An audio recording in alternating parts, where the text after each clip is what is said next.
आज हम डिस्कस करेंगे इलेक्ट्रिक मोटर के बारे में। सबसे पहले समझते हैं इलेक्ट्रिक मोटर क्या होता है। तो बेसिकली इलेक्ट्रिक मोटर एक डिवाइस होता है। अगर हम बात करें यहाँ पे इलेक्ट्रिक मोटर की, तो ये एक प्रकार का डिवाइस है। इस डिवाइस का क्या काम होता है, ये कन्वर्ट करता है इलेक्ट्रिकल एनर्जी को मैकेनिकल एनर्जी में। मैकेनिकल एनर्जी, अब आप समझो यहां पे इलेक्ट्रिकल एनर्जी और मैकेनिकल एनर्जी का बेसिक मतलब क्या है। सबसे पहले आपको ये मालूम पड़ गया कि एक डिवाइस होता है इलेक्ट्रिक मोटर, राइट। अब अगर आप इसमें करंट दोगे यानी कि इलेक्ट्रिकल एनर्जी दोगे तो ये आपको मैकेनिकल एनर्जी में कन्वर्ट करके दिखाएगा। बेसिकली मैकेनिकल एनर्जी का मतलब होता है कि कुछ वर्क हो, कुछ मशीनरी काम हो, कुछ मोशन हो, कुछ मूवमेंट हो। यहां पे मैं लिख देता हूं मोशन हो, मूवमेंट हो, तो ये सारे काम जो है वो आपको इलेक्ट्रिकल एनर्जी से कन्वर्ट करके मैकेनिकल एनर्जी में देने वाला काम इलेक्ट्रिक मोटर करता है। अब मान लो कि आपको किसी चीज को डिस्प्लेस करना है। फॉर एग्जाम्पल ये यहाँ पे ऑब्जेक्ट रखा हुआ है, मैं अगर अलग कलर से बनाऊं आपके लिए, तो फॉर इंस्टेंस ये आपके पास एक ऑब्जेक्ट है। इस ऑब्जेक्ट को उठा के आपको यहां तक ले जाना है, ठीक है। अब आप इसमें करंट दे दो, आप चाहते हो कि यार मेरे को मेहनत ना करनी पड़े, मैं इस ऑब्जेक्ट में करंट सप्लाई कर देता हूं। तो मानिए यहाँ पे हम करंट सप्लाई करा देते हैं। यहां पे मैंने करंट सप्लाई करा दिया।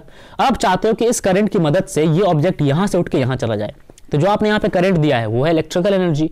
अब आपकी कोशिश ये रहेगी कि ये इलेक्ट्रिकल एनर्जी जो यहां पे आपने सप्लाई किया है वो कैसे भी कन्वर्ट होकर मैकेनिकल एनर्जी में कन्वर्ट हो जाए। यस गाइस, ये जो कन्वर्जन हो रहा है ना, ये जो डिस्प्लेसमेंट हो रहा है बेसिकली, ये मैकेनिकल नहीं तो क्या, क्योंकि मोशन हो गया ना। यहाँ पे मैकेनिकल का बेसिक काम होता है मोशन कराना, मूव कराना, राइट। आप अपने हाथ को हिलाते हो, आप अपने बॉडी को मूव कराते हो, तो ये मैकेनिकल एनर्जी का ही काम है, ठीक है। आपकी बॉडी में जो केमिकल रिएक्शंस होती हैं और उस केमिकल रिएक्शन से एनर्जी किस में कन्वर्ट होता है, मैकेनिकल फॉर्म में, राइट। तो मोटर का भी यही काम है। तो आई होप आपको ये समझ आ गया अच्छे से, ठीक है। एक डिवाइस होता है, ये याद रखना।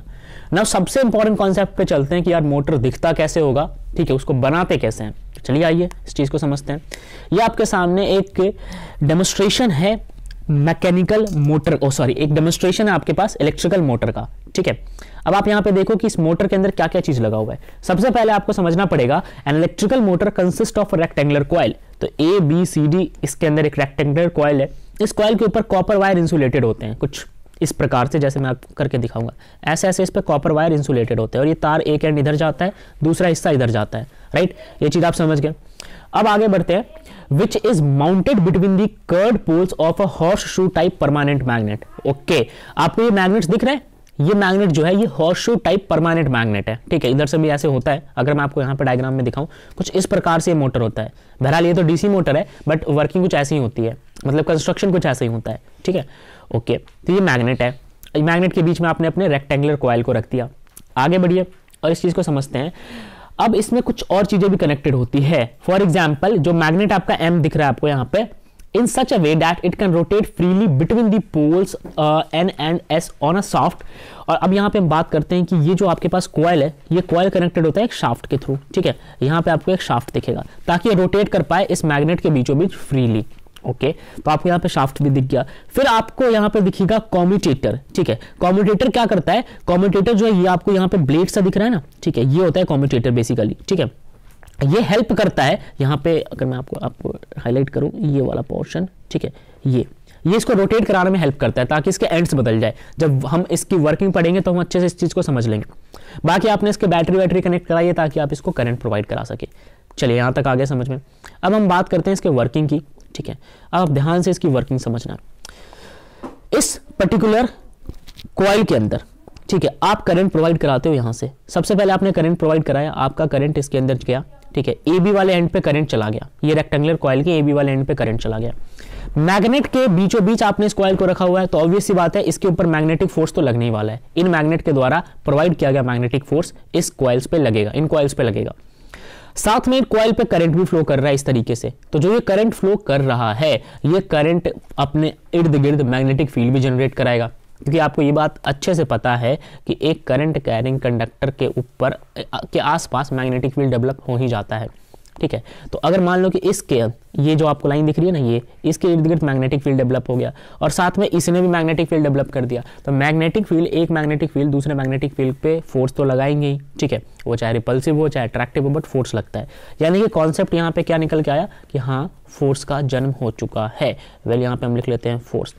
अब इस फोर्स को ध्यान रखना, इस फोर्स के से ना ये चीज रोटेट करने लग जाएगी, ठीक है। अब ये रोटेट करेगी नीचे की ओर, मैं आपको दिखाता हूँ, ये नीचे की ओर रोटेट करेगी, आपको फोर्स का एरो दिख रहा होगा ये ब्लैक कलर का, ये जो ए बी वाला एंड है वो नीचे की ओर रोटेट करेगा, और जब ये नीचे की ओर रोटेट करेगा तो ये सी डी वाला एंड ऊपर आ जाएगा, मतलब ये वर्टिकली इंक्लाइंड हो जाएगा। ये अभी आपको हॉरिजॉन्टली दिख रहा है, ये स्टैंड हो जाएगा, ठीक है, ये जो ऊपर की ओर आ जाएगा, सीडी ऊपर की ओर आ जाएगा।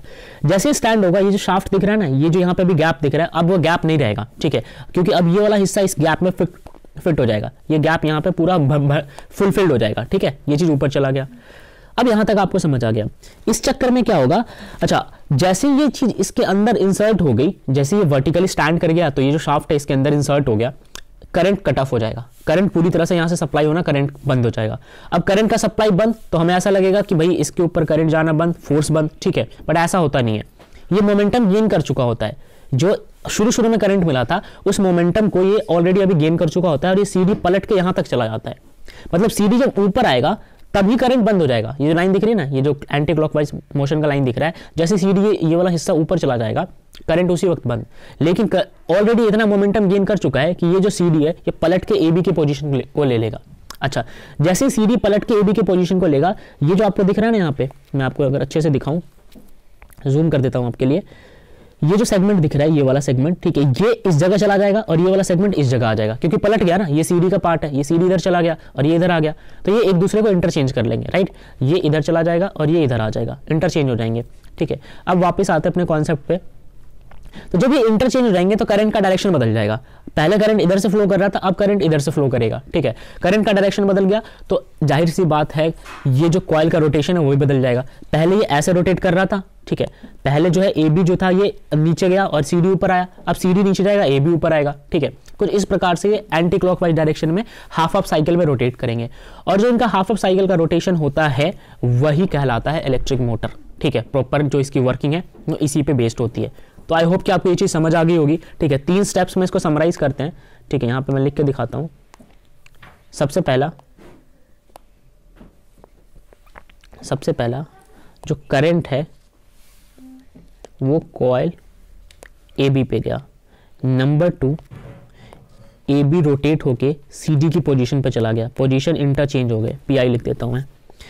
जैसे पोजीशन इंटरचेंज हो गए तो उसके बाद क्या हुआ कि सी डी जो है वो वर्टिकली इंक्लाइंड हो गया, ठीक है। उसकी वजह से करंट जो है वो कट हो गया, करंट का आना जाना बंद हो गया, ठीक है। करंट जैसे कट हो गया तो फिर कम्यूटेटर जो थे, आपको मैं यहाँ पे दिखाऊं, आप नोटिस करो ध्यान से, ये जो कम्यूटेटर थे ये वाले अपनी पोजीशन को चेंज कर लेंगे, ठीक है। तो जब ये अपनी पोजीशन को चेंज करेंगे, एक सेकेंड,